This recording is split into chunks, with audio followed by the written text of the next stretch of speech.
vamos lá, vamos começar com o tema que foi proposto para hoje. Esse tema, por que eu resolvi buscar? Né? Que é a química analítica forense e a sua relevância na cadeia de custódia, a importância da ciência na garantia da justiça.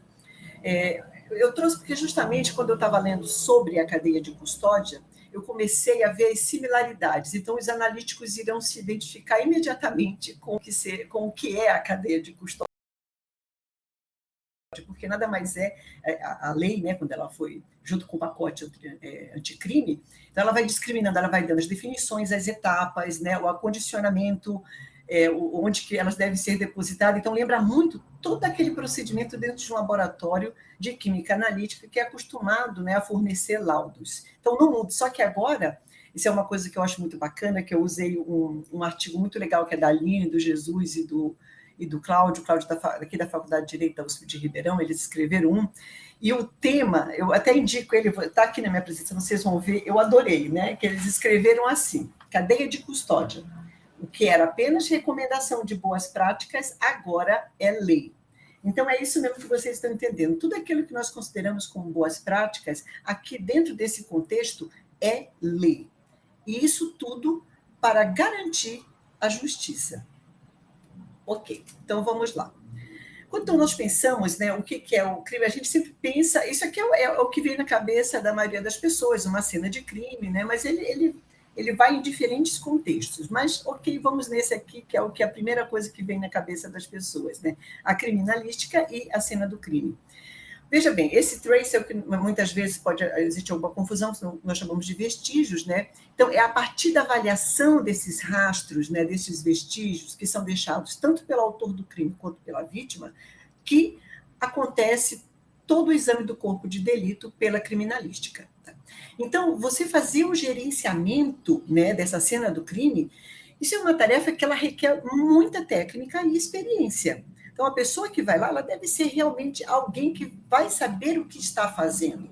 Por isso que entra como força de lei o papel do perito criminal, ou então de uma pessoa que seja plenamente capaz de realizar, né, o que se propõe.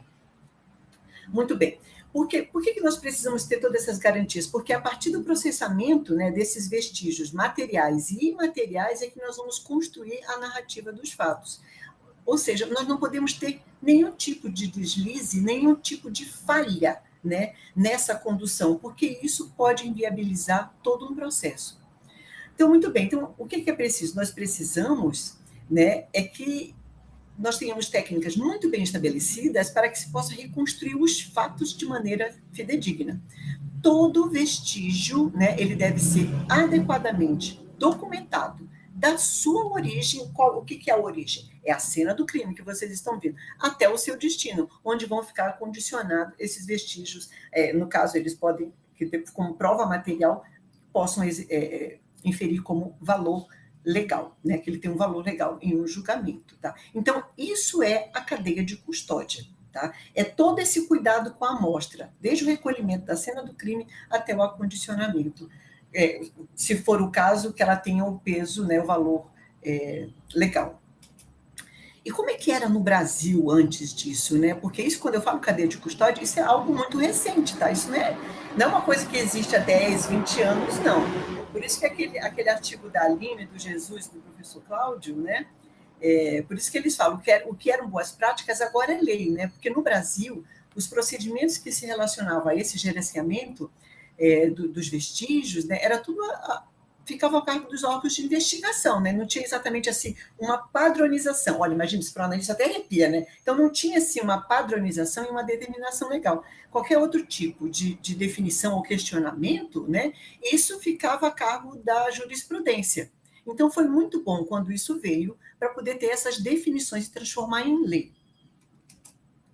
Olha, o início eu sei porque eu preciso, isso é lei, tá? Aí outra coisa, eu esqueci de comentar com o Zézia, que eles me pediram que todos os slides foram em inglês.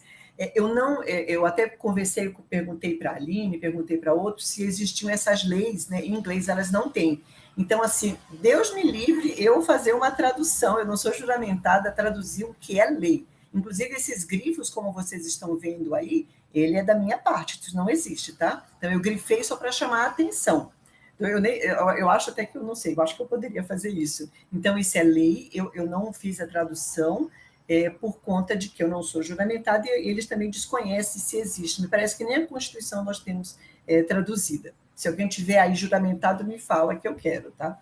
Então, vamos lá. O que é essa definição legal de cadeia de custódia? Então, em dezembro de 2019, né, a Lei 13.964, ela inseriu uma série de dispositivos legais no Código de Processo Penal, ou CPP, né, chamado, né? Com que objetivo? Né? Para normatizar os elementos relacionados à cadeia de custódia. E para que isso serviria? Né? Porque nós precisamos ter uma organização com relação ao exame do corpo de delito, porque senão, deixa bem, olha, comece a comparar quando nós temos uma metodologia. Por que nós temos que seguir fielmente uma metodologia? Então, algo que é feito aqui em Ribeirão Preto, né, um procedimento, se alguém fizer isso lá no Laboratório da Tati, no Rio de Janeiro, ele tem que dar o mesmo resultado. É por isso que nós temos, então, métodos, procedimentos, né? Então, a gente sempre quando dá um laudo, olha, como é que foi feito isso? Foi feito pelo procedimento XY23.2. Nós usamos esse de tal lugar. Então, nós sempre usamos um procedimento. O papel do que... Claro, nós não somos assim, nós somos meros seguidores. Não, nós desenvolvemos esses procedimentos. E nós sabemos muito bem que, muitas vezes, desenvolver um método pode levar uma dissertação, né, ou uma tese inteira para o desenvolvimento de bons métodos, robustos e consolidados, né? Então, a mesma coisa aqui. Veja bem, o que eles quiseram foi normatizar, porque então São Paulo fazia de um jeito, aí Manaus fazia de um outro jeito. Então, com isso, eles buscaram normatizar os elementos relacionados à cadeia de custódia. Excelente, né? Excelente, perfeito. Então, agora, o exame do corpo de delito, né, tinha um padrão, foi normatizado, né? Então, esse pacote anticrime, então, inseriu o artigo 158A, que traz a definição normativa da cadeia de custódia. Só quero frisar que está aqui 158A, né? Ele vai até a letra F. Então, no caso, o A, ele dá a definição legal, tá? Então, continuando, aqui nós temos as etapas da cadeia de custódia. Então, observe que eu deixei em português porque eu não quis traduzir o que é lei, né? Eu também não sei se eu poderia fazer isso, porque, por exemplo, cada uma dessas etapas, existe uma definição clara para o que é o reconhecimento, isolamento, fixação, coleta, tá? Eu acabei colocando resumido para não ficar cansativo. Então, os artigos, né? Por exemplo, o A, B e C, no caso que vocês estão vendo é o B e o C, que eu marquei em amarelo, eles tratam da definição das etapas da cadeia de custódia. Então, veja bem, olha ali. Então, o B, né, ele está falando como é que é feito o rastreamento do vestígio. No C, ele fala da coleta, e eu veja bem claro, ali no parágrafo 1º, como ele deixa claro, olha, devem ser tratados como descritos nesta lei. Tá? Então, observe que isso não muda muito o que nós, dentro do nosso mundo, né, dentro da química analítica, quando nós padronizamos algo, nós temos que seguir fielmente, porque alguém aqui deve executá-lo de uma maneira que alguém lá no Japão vá fazer. Né? E ali no parágrafo 2º, ele fala que se você muda sem autorização ou liberação por parte do perito, vai ficar sendo tipificado como fraude processual. Então, vocês imaginam que aqui é até um pouco mais pesado, né? Se bem que eu sempre falo para os meus alunos que a gente é acostumado a fazer uma análise, ou então, mas tem um errinho bobo, né? E aí eu sempre falo para eles da clínica do leite que tem na Exalc, em Piracicaba. Não sei se o Marquinhos conhece, né? Que ele mora lá.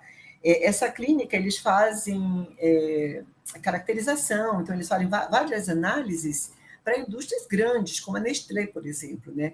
E uma vez, quando eu os levei lá, eles falaram assim, imagine se nós erramos um laudo. Uma empresa dessa pode se sentir afetada e nos processar. E aí pesa, né? Porque envolve indenizações pesadíssimas. E quando se trata aqui dentro da cadeia de custódia, o que nós temos pode ser caracterizado como fraude processual. Então, por isso, eu quero que vocês comecem a notar que como uma coisa está relacionada com a outra. Nesse caso aqui, ó, o acondicionamento e o centro de custódia, eles são tratados, então, no artigo 158, do D até a letra F. Aí ele fala que todos os recipientes, eles deverão ser selados, com lacres, com numeração individualizada, de forma, né, a garantir a inviolabilidade e a idoneidade do vestígio durante o transporte. o recipiente ele deverá individualizar o vestígio, preservar suas características, impedir contaminação e vazamento. Nossa, parece que eu estou lendo uma norma de química analítica, né? De um método, de um procedimento, né? Ter grau de resistência adequado. Então, olha, esse tipo de material deve ser acondicionado, pode ser acondicionado em frasco de polietileno, esse aqui tem que ser vidro, né? Aqui é a mesma coisa. Resistência adequada, espaço, né, para registro das informações sobre o seu conteúdo. Então, é protocolo, identificação, tramitação, essas coisas que nós conhecemos. Então, com isso, estou encerrando essa parte de lei, né? Essa lei, a 13.964 de 2019, então ela trouxe ao Código de Processo Penal modificações cujo objetivo, então, era normatizar os procedimentos relacionados à cadeia de custódia. Ponto muito positivo, né? Então, essas modificações, elas vão promover a garantia de segurança no procedimento de investigação, né? Uma vez que a gente pode rastrear agora qualquer tipo de vestígio. E aí, ó, aqui já sou eu. O rigor da metodologia que envolve, né, a cadeia de custódia, ela é de suma importância para garantir que a imparcialidade da prova pericial, né, eu falando assim, sou eu porque eu tirei lá do material da Aline, né, da prova pericial, possa servir adequadamente à aplicação da lei, garantindo de maneira inequívoca os direitos e garantias fundamentais previstos na Constituição. Somos, assim, né, os químicos analíticos da lei fazendo maior sucesso. Então, muito bem. Aí aquela pergunta, e a química analítica nesse contexto? Então, quando nós pensamos, né, então, a cena do crime, um vestígio, para eles é vestígio, para nós chamamos isso de amostra, né? Então, quando a amostra que chega até nós é um vestígio material de uma cena de crime, né? A química analítica, a nossa química analítica, ela assume um papel central na conversão desta amostra em prova material que tenha valor legal, né? Precisa ter um valor legal. Através de quê? De procedimentos consolidados e validados, né? E como que nós obtemos isso? Como eu falei anteriormente, às vezes um método ele leva 2, 4 anos. Então, um método, quando alguém chega, quero fazer, mas eu queria determinar tal coisa, assim, já tem um método, alguma coisa? Não, tem que desenvolver. Aí eu sempre falo, vai demorar. Porque não é chegar, eu vou fazer de qualquer maneira e entregar para você uma medida. Até porque não é isso que eu ensino para os meus alunos, né? E o que a gente ensina muito mais pelo exemplo dado. Então, a gente não pode chegar assim mesmo, medir e jogar, tá aqui, vai, tá aqui a tua amostra. Então, nós precisamos saber se já existe um método, se não existe, nós temos que desenvolvê-lo. Bem, isso aqui é um clássico que nós temos na criminalística, que significa né, todo contato deixa um vestígio, deixa um traço. É uma frase muito bem conhecida, ela é tratada como um princípio de Locard, que é um dos pilares da criminalística, né? Mas quem que foi o Locard? Esse foi o Edmond Locard, ele é considerado, então, precursor, como se fosse o pai das ciências forenses, e esse princípio dele, então, ele estabelece que sempre que dois objetos eles entrarem em contato, né, vai ocorrer uma troca de materiais entre eles, ou seja, vamos supor que tenha entre o suspeito e a cena do crime, né, ou entre um suspeito e uma vítima, sempre pode acontecer uma transferência de fragmentos dos materiais entre um e o outro. Ou ele deixa na vítima, né, ou então a vítima, alguma coisa da vítima ou do local do crime vai com ele. E dentro desse princípio já se resolveu muito crime nesse aspecto. Eu quero lembrar vocês do assassinato daquela advogada da Mércia, né? Eles identificaram que o suspeito, que tinha sido um namorado dela, que ele esteve na cena do crime, o carro dela foi empurrado com o corpo dentro de um lago, eles identificaram porque na sola do sapato dele, eles criaram a relação daquele vestígio que estava no sapato dele, não era bem o solo, se eu não me engano, era até um tipo de vegetal, né, que estava lá presente naquele sapato, era o mesmo que estava lá na beira do lago onde ele jogou o corpo. Então, observem como nós temos que ter muito cuidado na preservação, na coleta e na preservação das amostras. Por isso que eu trouxe esses dados, que eu falo assim, quais são os desafios analíticos que nós temos dentro do contexto, né, da química forense? Coletar e preservar os vestígios. Então, como é que nós poderíamos fazer essa coleta e preservação, né? Então, ele levou com ele vestígios da cena, onde não necessariamente, mas de onde ele jogou o corpo da vítima. né? Como que nós fazemos como nós podemos preservar? Eu vou dar um exemplo também para vocês. Eu tenho uma aluna que ela está trabalhando agora com diferenciação de nitrato e de nitrito. Para que serve isso? Para avaliar a recenticidade de tiro de arma de fogo, tá? Porque um vai se convertendo no outro à medida que o tempo vai passando. Então, é um desafio grande ela ter que coletar e, naquele momento, ela precisa bloquear que ele continue sofrendo processos de oxidação, porque aquilo ali, a intensidade com que ele... A concentração, né, o teor de uma das espécies, vai me dizer o quão recente é um tiro. Tá? Então, esses são os desafios. Eu vejo assim, a coleta e a preservação muito crítica, principalmente quando nós falamos para a resolução de algum tipo de crime. Né? E o que nós consideramos como vestígios? O que pode ser? Solos, fibras, vidros, né? Resíduo de arma de fogo, explosivos, então, por exemplo, quando tem algum tipo de incêndio, né? Tudo isso, ou mesmo quando é algo assim, não incêndio, né? Mas um explosivo que foi ali colocado para detonar, né? E aí, né, eu marquei aqui em verde, porque eu quero deixar claro, que nós temos que seguir rigorosamente os protocolos analíticos, né? É o rigor analítico que vai desempenhar um papel fundamental na preservação e na condução experimental dos vestígios. Uma falha nesse procedimento analítico pode tornar inviável o uso de um material, né, de uma evidência, quando nós tivermos ditamente um julgamento. Tá?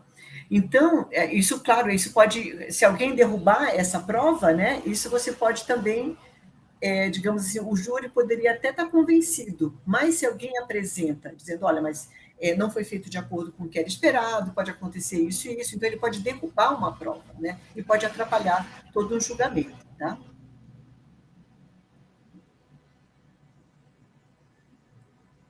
Vamos lá, então, falar um pouquinho sobre a perícia criminal, né? Então, o perito criminal, ele vai examinar a cena do crime, que é só um exemplo, né? E, é claro, não só ali na cena tem que ele vai fazer a coleta, mas também tem os especialistas de dentro do laboratório. Então, observe que ninguém é sozinho, né? Nós precisamos sempre da ajuda. Se eu precisar, por exemplo, eu preciso detectar, chegou uma amostra, eu preciso detectar se ela é cocaína. Eu não faço esse tipo de análise, né?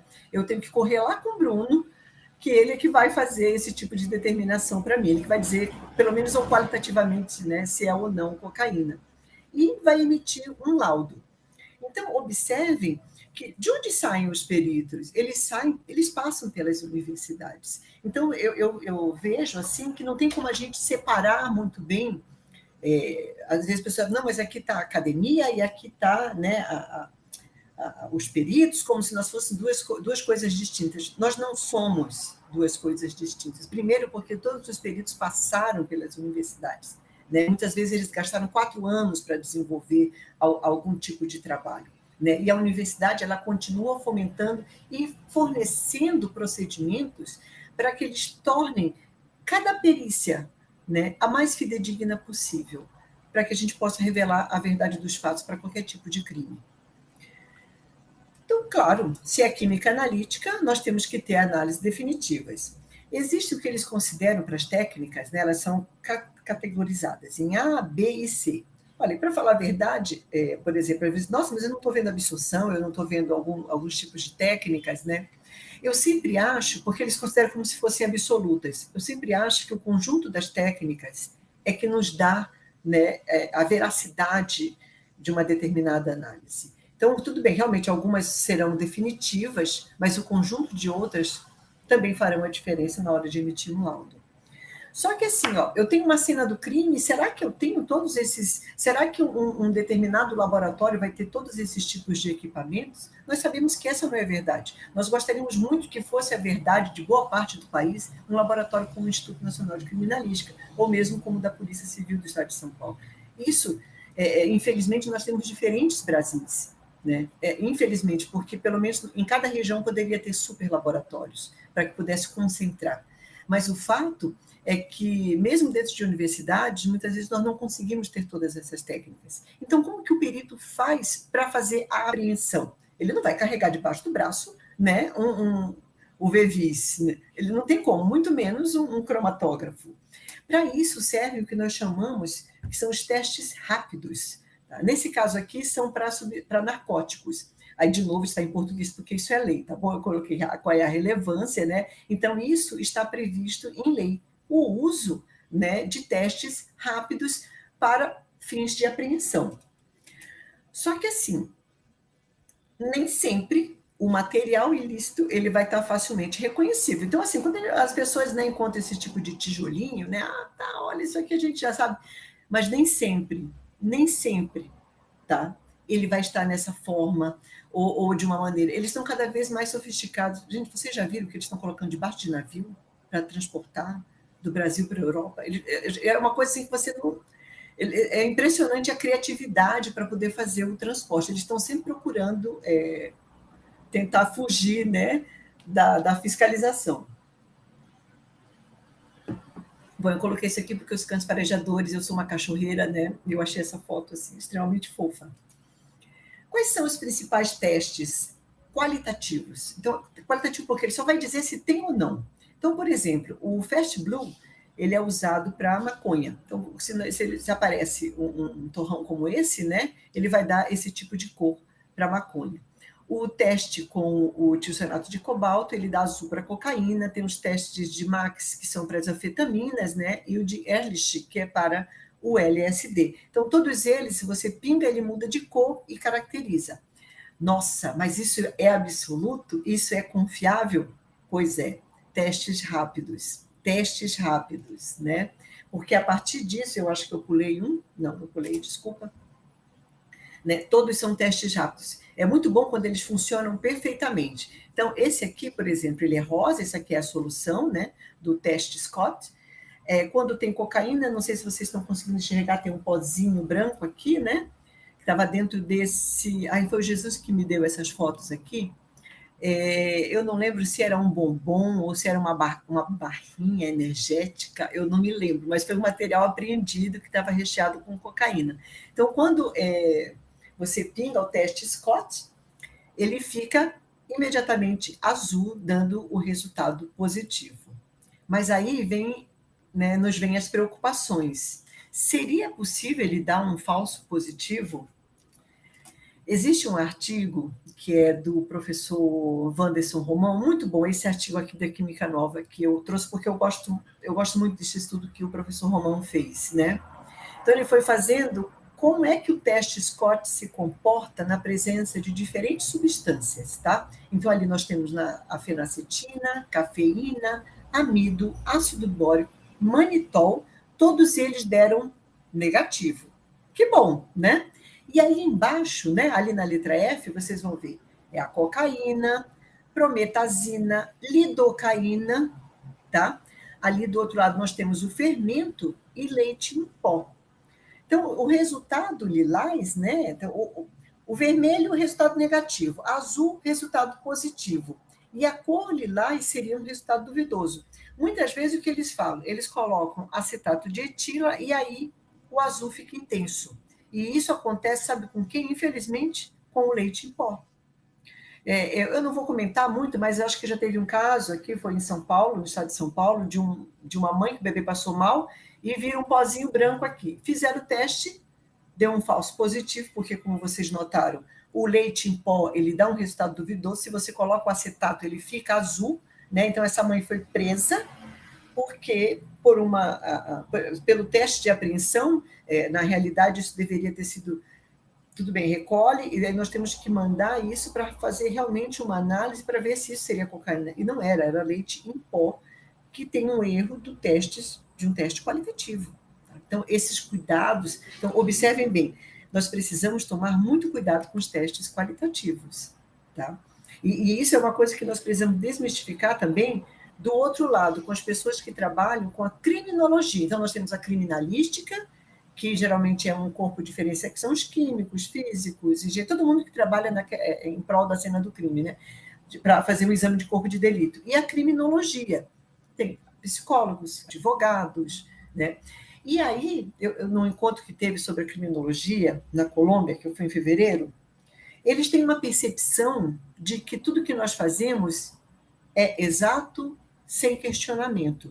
Então, quando eu falei para ele disso, aí ele, nossa, então você me abriu os olhos para uma coisa que eu não sabia, né? Eles achavam assim, existem falhas, sim, né? Os métodos, eles não são 100%. Vocês sabem muito bem, quem é o analítico raiz sabe que, às vezes, um determinado procedimento ele é utilizado para um tipo específico de amostra. Né? É tipo específico. Às vezes, ele não funciona para um outro tipo. E aqui, o resultado de um falso positivo pode arruinar de maneira inconteste a vida de alguém. Então, nós temos que tomar muito cuidado com isso. E vocês podem se perguntar, mas por que, né, que isso dá um falso positivo, né?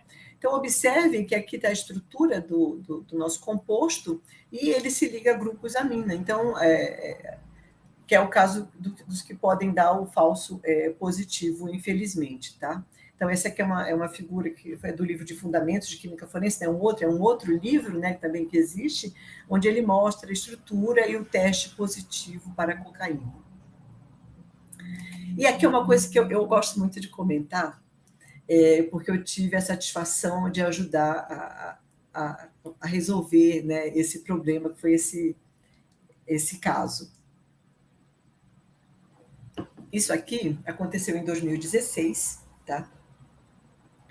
No dia 13 de outubro, foi até o Jesus, que ele estava lá, ele trabalhou nessa apreensão, né? Eles estavam conduzindo uma busca em um galpão que tinham vários tipos de... alugava para você guardar coisa, era um galpão de depósito, né? Então, eu lembro que eu comentei, né? Eles estão sempre buscando, né, meios de transporte de drogas, né, destinado ao tráfico, eles estão sendo constantemente aperfeiçoados. O último agora que eu soube é de navio, né? Que cruzam os oceanos, né? Para poder burlar a fiscalização que é conduzida pela polícia. Então, eles, né, foram lá nesse galpão, foi em Belém, Pará, no Brasil, imagina, ali é uma saída, né? E aí, lá dentro, eles encontraram 232 barris com a capacidade de 200 litros cada, né? E eles estavam rotulados como escrito assim, né? Como se fosse proteção, né? Que eles eram impermeáveis. Eles abriram 30 desses barris para poder verificar o que tinha dentro.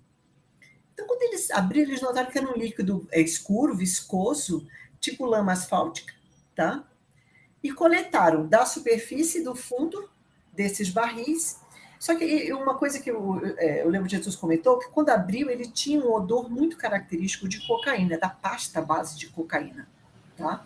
Então, o próprio, olha, gente, observem a criatividade, é exatamente isso. Eles misturaram pasta base de cocaína com lama asfáltica e colocaram dentro desses barris. Né? Eu falei, nossa, mas que horror, isso vai para onde? Como que alguém depois, né?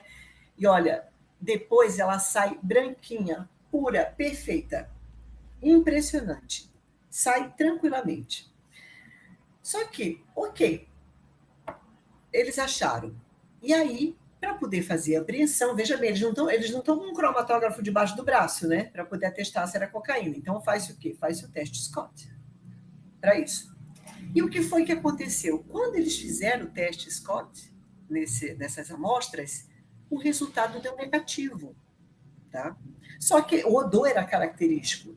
Né? E aí, o que eles fizeram? Eles usaram, então, os cães farejadores, né, para poder fazer a apreensão. Nesse caso, né, a justiça considera, né, que se use, eles permitem que se use os cães farejadores para fazer esse tipo de apreensão. Só que depois, veja bem, primeiro se faz a apreensão, mas depois ele tem que provar.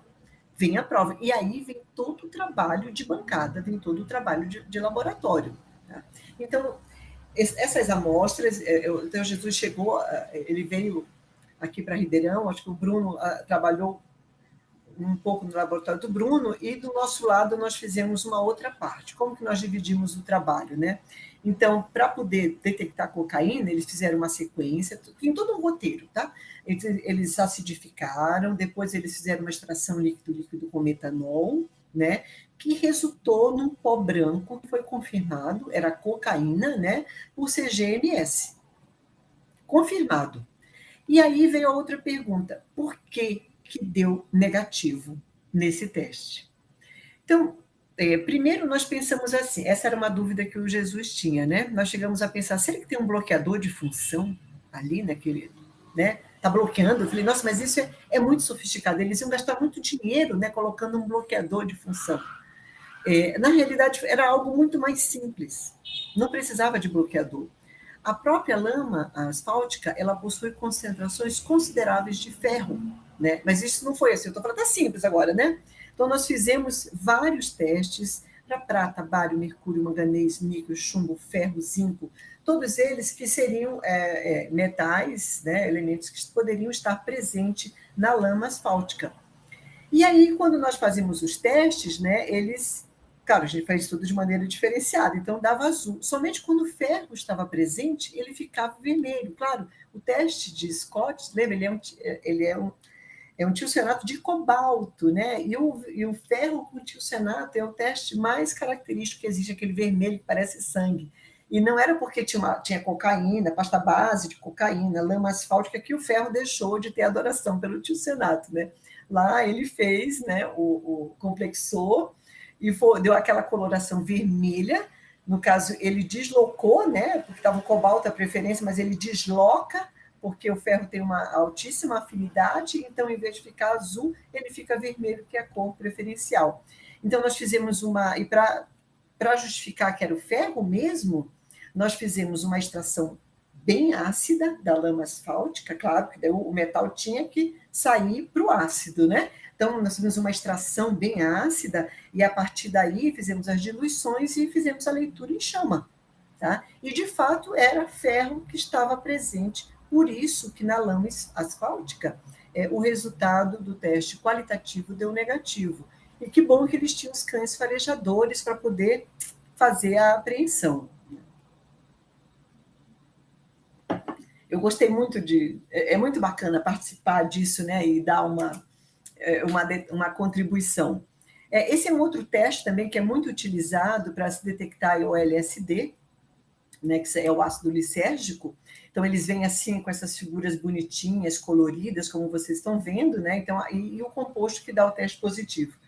Um outro que ficou muito famoso é o teste de Marx, que é aquele do famoso do Breaking Bad, que conforme a cor, né, que é uma mistura de formaldeído, ácido acético glacial a sulfúrico, então se ele dá laranja ou marrom é a anfetamina, se ele dá um amarelo esverdeado, né, ele pode ser bromoanfetamina, se é preto é o MDMA. Então ele fez muito, muito sucesso por causa da série, que são as drogas sintéticas, né, o personagem fazia, né, toda essa síntese para vender, para poder pagar o seu tratamento, que era um químico orgânico do mal, digamos assim, né?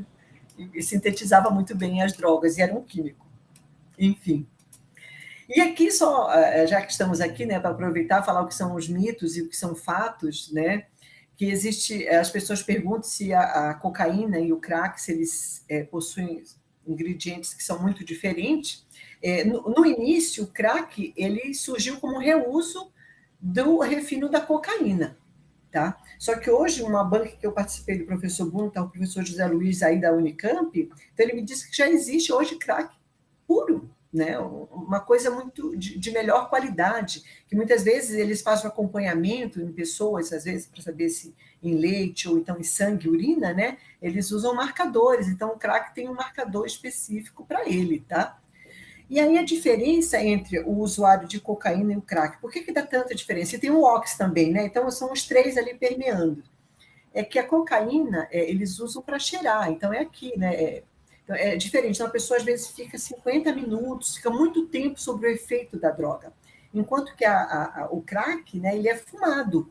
Então isso aí, ó, vai direto para o pulmão, que cai na corrente sanguínea imediatamente. Então, ele é um excelente meio de absorção de drogas e tem uma alta biodisponibilidade. Então, o efeito ele é assim, ó, rapidíssimo. Então, quanto menor for o efeito, quanto mais tempo a droga, menos a pessoa demora mais para se viciar. Quando o efeito é muito rápido, então o crack às vezes dura só 15 minutos, né? Talvez um pouquinho mais, então ela logo está buscando, então ela fica viciada de maneira no crack muito mais rápido. Tá? E também tem os perigos, por exemplo, então a pasta base ela é refinada, aquela coisa toda, né? O crack era como um subproduto, e depois eles começaram a misturar com, se eu não me engano, carbonato, né? De carbonato e amônia, o crack, e o oxi é o pior de todos, que eles misturam com querosene, tá? É um horror esse oxi, tem um cheiro horroroso, né? Por causa do querosene e, se não me engano, acho que tem soda cáustica também. Então, é perigosíssimo, né? E também o outro, que é o Boa Noite Cinderela, que eu sempre gosto de falar, até mesmo quando eu dou aula sobre... falo que são as drogas chamadas drogas de estupro, né? Perdão. Essas drogas, elas atuam diretamente como depressoras do sistema nervoso central, ou seja, eles alteram o nível de consciência da pessoa por até 3 dias. Então, a pessoa está ali como se tivesse, né? Não está dormindo, ela está ali, só que ela não tem... ela está com a consciência dela, né? O nível de consciência está afetado, e é o que eles podem fazer o que quiser, a pessoa não vai lembrar absolutamente de nada. Uns outros, assim, esse eu só trouxe mesmo para comentar, que são os métodos de identificação, né, que pode ser por métodos físicos ou métodos químicos, e o que eu acho bacana é porque cada um deles possui diferentes reações. Então, a anidrina, por exemplo, né, ela reage com o aminoácido que existe, são as sujidades das nossas mãos, então tem essas gordurinhas, os aminoácidos, então a anidrina mesmo, ela é incolor, quando ela reage, então ela fica no tom rosa, que é o que está aqui no esquema anterior, né? O iodo também pode ser usado, assim como o cianoacrenoato. E também os métodos físicos. E aí é uma coisa engraçada, porque isso é uma função da superfície, né? Então, se você tem uma superfície branca, você pode usar, né, o preto, né, de carbono, no caso. E se a superfície é preta, você pode usar o talco. Então, conforme para você identificar uma digital. E um dos casos mais emblemáticos que aconteceu, que foi o julgamento do O.J. Simpson, ele foi o primeiro julgamento ele foi absolvido, depois não, 2 anos depois ele foi julgado e condenado de novo, mas no primeiro ele foi por um erro, né? O que aconteceu foi o seguinte, que numa das amostras que foi recolhida da cena do crime, eles encontraram EDTA, e nós não temos EDTA no nosso sangue, senão assim dando sopa, né, dando bola, olha, se eu faço parte da composição sanguínea. Por que ele foi tudo... Então, veja bem, eles inviabilizaram todo o julgamento, né, foi destruído, tudo que tinha por causa de uma prova, né, que foi um deslize em uma prova que foi conduzida e foi considerado como fraude processual. Porque o EDTA, ele faz parte desses frasquinhos para conservar, né, amostras de sangue. Então, são esses frascos aqui, ó, né? Então, o EDTA fica aqui dentro como conservante. Então, por que foi tudo destruído e considerado uma fraude? Porque se o EDTA estava lá presente, significa que aquele sangue foi plantado, foi colocado lá. Não fazia parte da cena do crime. Entenderam? Só que depois, me parece que fizeram um novo julgamento e hoje ele é um homem livre. Matou 2 pessoas, né? Esfaqueadas. Quer dizer, parece que sim, parece que não. Bom, e um outro assim, tema que nós usamos muito também na química forense é a balística, né? Então, essa imagem aqui é só uma simulação, é só para vocês entenderem. Isso aqui foi para quando a gente, na perícia, como é que a gente sabe, por exemplo, quando é um tiro a queima-roupa, ou então quando é a distância? Pela tatuagem produzida, tá? Então, observem que aqui, ó, isso aqui é um tiro a queima-roupa, e esse aqui, mais ou menos, a 1,5 metro de distância. Então, pela própria tatuagem deixada na roupa, né, nós temos condições de avaliar se o tiro foi dado diretamente na pessoa, né? Isso tudo foi produzido, tá? Não é de ninguém ficou machucado nessas obtenção dessas imagens. E aqui eu trago também um pouco do trabalho do Brian, esse trabalho é interessante, que é para vocês entenderem por que eles consideram a microscopia eletrônica de varredura como uma técnica definitiva para a análise de resíduo de disparo de armas de fogo. Né? O que ele buscava, caso tenha algum tipo de problema na hora do julgamento, né, as possibilidades de falso positivos. Porque quem pode dar um falso positivo para isso? Né? Vamos supor que tenha chumbo. Frentista, mecânico automotivo ou mesmo uma testemunha ocular. Tá? Então, ele fez essas comparações, fez esses vários estudos para verificar onde nós poderíamos ter falsos positivos. Porque é considerado assim, se você acha por microscopia, né, numa forma esférica, isso quer dizer que pode ter vindo de uma arma de fogo. Né? Então, vamos lá, vamos ver o que o Brian descobriu. Então, primeiro, existem maneiras de se proceder com a coleta, nós usamos conforme nesse artigo, né, usando os swabs, que a gente conhece como cotonete, mas não fala porque é o nome de uma empresa, né? Então, nós fizemos a coleta aqui na região palmar e aqui nessa região posterior. Então, esse cotonete, ele era colocado dentro de um tubo com 2 ml de ácido nítrico 10%, a partir daí tinha toda uma sequência de extração até fazer a detecção. Então, na realidade, eram duas situações aqui. Esse procedimento era para se fazer análise por absorção atômica e tem um outro que era para fazer por microscopia eletrônica de varredura, que é como? A gente vem diretamente com o swab na mão para poder fazer essa coleta, tá?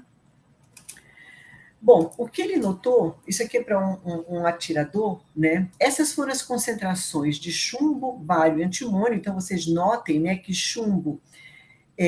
Depois ele fez uma normalização tudo para o antimônio, tá? Então, geralmente o chumbo estava de 10 a 30 vezes maior a concentração em relação ao antimônio, o bário em torno de 2 a 3 vezes maior, tá? Então, eles estavam aqui nessa proporção em relação a. Isso aqui é de um único atirador. Aí aqui, olha, claro, ele limpava até um atirador, então tinha também um procedimento de limpeza para não ter contaminação cruzada. Gente, isso é um trabalho que vocês não têm ideia, viu, para poder fazer isso e garantir que estivesse tudo muito bem limpinho, né? E também ele fez isso tanto em um homem quanto em uma mulher, para ver se tinha alguma diferença, não por questões sexistas nem nada, porque às vezes a mulher usa mais hidratante ou passa alguma coisa na mão, né? Às vezes o homem pode ter mais gordura, só para verificar, e no final das contas não se encontrou grandes diferenças significativas, né? Mas o que ele notou com relação a isso, nesse teste, é que com a testemunha ocular, né, o antimônio ele pode ser usado como um fator para determinar uma diferença entre um atirador e uma testemunha, tá? Nos próximos slides vocês vão entender por quê. Porque assim, porque eu queria dizer assim, então o atirador a gente acha chumbo, mas de repente na testemunha ocular a gente também acha chumbo. Tá? E ele fazia tanto na mão quanto na mucosa nasal. É isso mesmo, o cotonete passado aqui. Por que estava se buscando uma maneira alternativa? Porque a pessoa que faz isso, né, depois que ela dá um tiro, ela faz o quê? Ela pode muito bem lavar a mão e eliminar. Então, nós estávamos buscando lugares alternativos, né, onde nós pudéssemos encontrar esses vestígios. Bem, e aí ele procedeu aqui com as análises por microscopia eletrônica de varredura, tá? Isso aqui foi coletado na mão do atirador com um revólver com calibre .38, tá? Então notem que aqui desse lado, né? Então está magnificado 20 mil vezes. Nós temos do atirador e aqui da testemunha ocular. Perceberam o perigo? Notaram o risco? Por isso que eu falo, muitas vezes é o conjunto das técnicas que vai nos dar a garantia e a segurança de um resultado, porque a testemunha ocular ela podia muito bem ser arrolada como suspeito nesse caso aqui, ó, porque ele está exatamente nessa forma. Aí vocês podem ainda nos dizer, tá, mas por que tem uma bolinha e essa bolinha aí quer dizer o quê, né? É porque, veja bem, quando acontece o disparo, né, então, ele, com aquela ignição, com o calor todo que é envolvido, né, que acontece ali, então ele vaporiza, né, inclusive as espécies envolvidas, que nesse caso vocês podem ver é o chumbo, né, então ele vaporiza. Só que daí a temperatura imediatamente ela cai, ela retorna. E quando isso acontece, ela condensa da forma de menor energia, né, mais estável, que é essa forma esférica ou globular. Tá? Então, por isso que eles consideram que a microscopia a eletrônica de varredura é a técnica-chave para poder ter essa definição. Uma vez que, quando nós medimos por absorção atômica, o chumbo pode dar positivo, por exemplo, para um mecânico automotivo, certo? Só que encontramos esse impasse, né? A testemunha também poderia dar um falso positivo. E por que nós usamos o revólver? Porque no Brasil, a maioria dos crimes são executados com um revólver, tá? Não é nem com uma pistola automática. Bom, Esse aqui, esse está mais bonitinho, né? Esse aqui foi obtido um resíduo, né, através de uma pistola, de uma arma semiautomática. Esse aqui foi do atirador e aqui da testemunha ocular, né? Já uma forma um pouquinho mais deformada, mas a forma para o atirador foi sensacional. E aí vocês podem perguntar, nossa, mas ele só tocou assim, foi fácil? Então, tem um segredo para contar para vocês. Olha, foi difícil obter essas imagens, viu? Não é assim, quando a gente sai da realidade, essas coisas que a gente muitas vezes vê maravilhosas do livro, quando a gente sai da real, né, dos livros e vai para a realidade, a gente nota alguns impasses assim. Mas, enfim, ele conseguiu para poder mostrar essas diferenças, tá? E aqui essas imagens, o Braille fez um trabalho assim primoroso, né? Porque ele fez essas coletas tanto em atiradores, nós fomos para um stand fazer isso, né? O Jesus, que ele tem o porte de arma, né? A autorização era ele que dava os tiros. Isso aqui ele coletou de frentistas automotivos, tá? De frentista automotivo, de qualquer tipo de pessoa que trabalhasse com isso. Observem o que nós notamos. Nós notamos fragmentos. Na mão de um frentista, o que se notou foram fragmentos. Não notamos nada arredondado, assim, proveniente como se fosse uma condensação. Então, na realidade, vinha mesmo, como são fragmentos, é resultado de fricção, tá? Então, isso aqui, por microscopia eletrônica, ele seria facilmente descartado como suspeito. E até mesmo quando nós fizéssemos uma análise pontual, né, o chumbo sequer aparece, né? Esse aqui, ó, do mecânico automotivo, também observem, olha as diferenças, né? Todas elas se configuram como fragmentos, tá? Então, é titânio, ferro, prata, tudo relacionado ao dia a dia dessa pessoa. Mas por que ele fez? Porque essas pessoas elas são passíveis de darem resultados positivos para chumbo. Aqui não aparece porque a microscopia eletrônica de varredura ela não é uma técnica tão sensível quanto, por exemplo, uma absorção atômica, né? Então, a absorção atômica ela apareceria, mas aqui ela não apareceu e o que se encontrou, então, foram esses fragmentos indicando que não existe nenhum tipo de partícula condensada.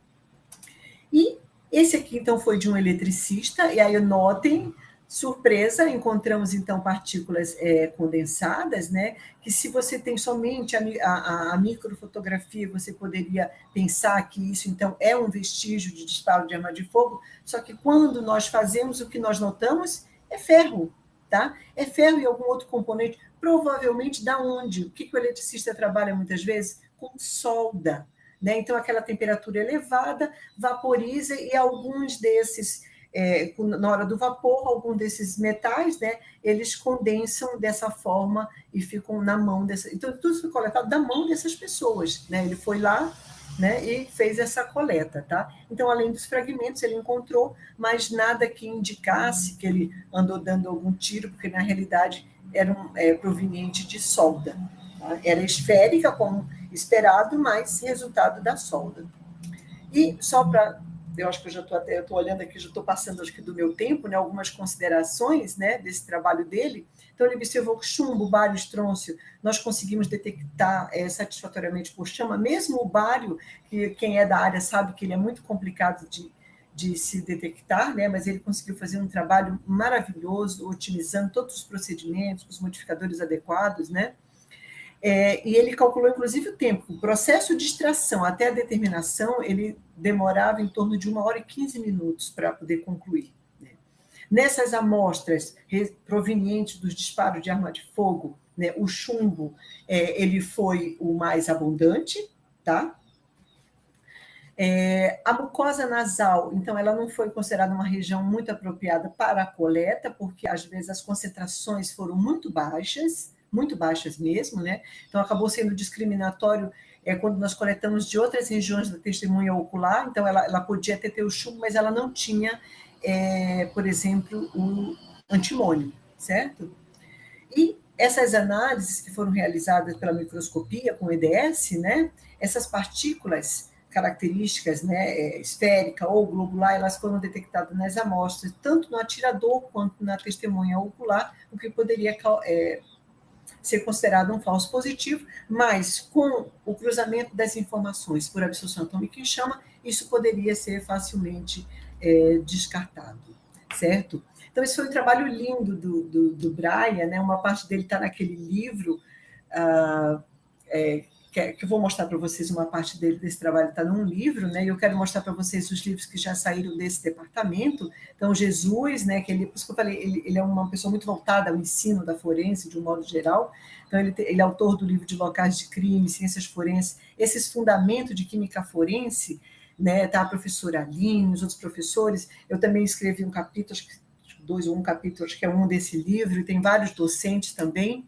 E esse aqui, eu, Jesus e o Brian, né, são os autores de um capítulo desse livro, que foi editado pelo Tiago Paixão e pelo Wendel, né? Esse que é o livro do sorteio, que eu tenho 2 capítulos aqui, um com o Fábio, do Sena, e um outro escrito também, que é da absorção atômica, o de toxicologia forense, que é do professor Bruno Daniel, né? O José Luiz, que eu tive o prazer também de conhecê-lo, que é da Unicamp, são todos livros, então esse aqui vai ser o sorteado, né?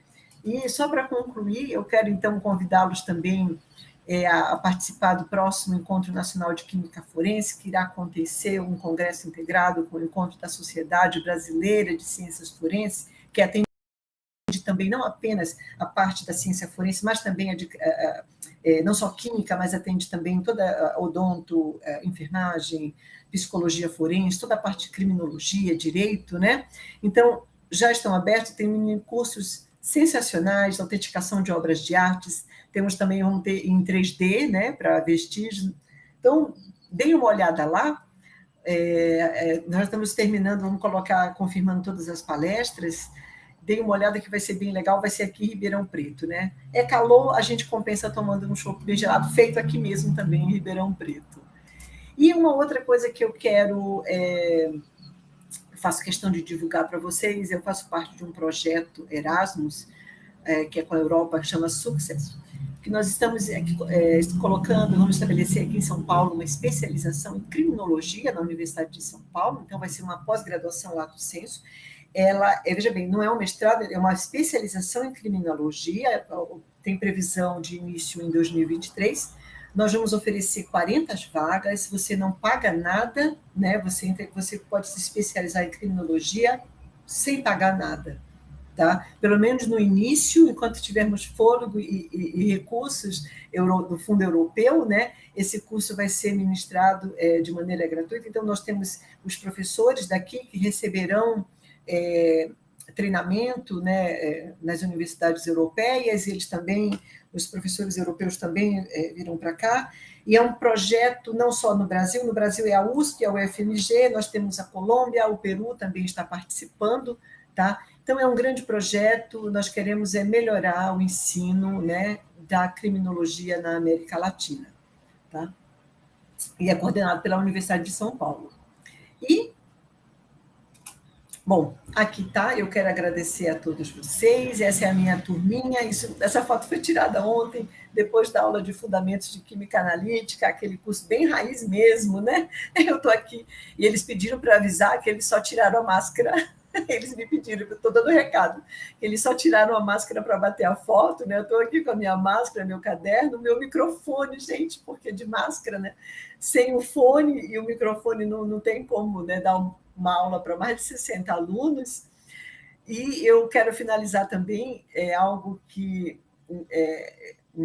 um pensamento meu, né, que quando nós aplicamos a química analítica forense em uma cena de crime, né, no exame de corpo de delito, então, mais do que um laudo pericial, o que nós fazemos é dar voz às vítimas, né? É como se elas falassem através desse laudo.